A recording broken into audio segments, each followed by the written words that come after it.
Thank you. I'm really lucky to have an advisor like you.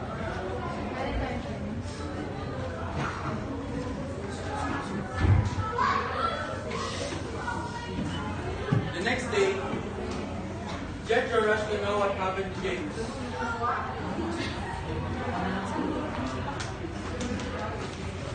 He decided to approach his teacher again.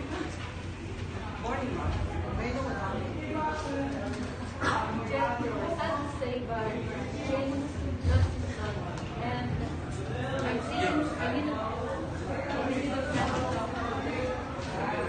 his son is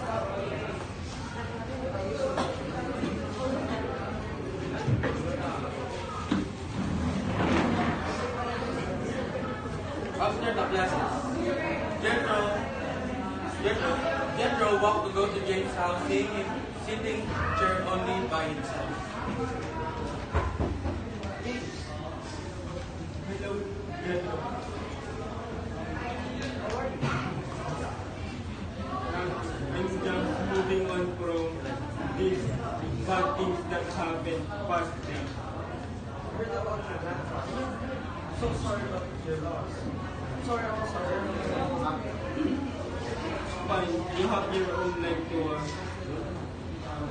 Listen, James. I want to tell you something.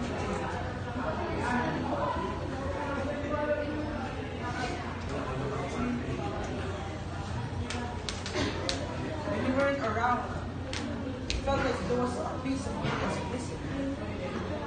I always think about you. The moments we weren't together, my love for you keeps getting stronger. James, I've come to realize that I like you. I knew it, you love me. Hindi ko nakikisayang.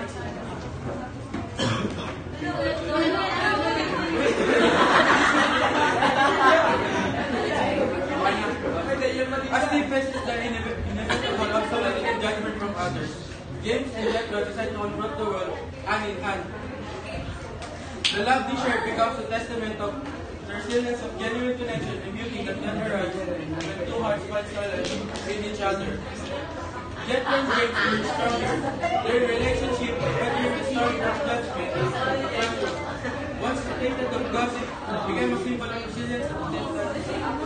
Challenging societal norms to discover the love and connection to flourish even the most unexpected places, proving that authenticity and courage to pave the way for a more inclusive future. In the end, the two of them discovered that love, regardless from it was a powerful force that could redefine relationship and community.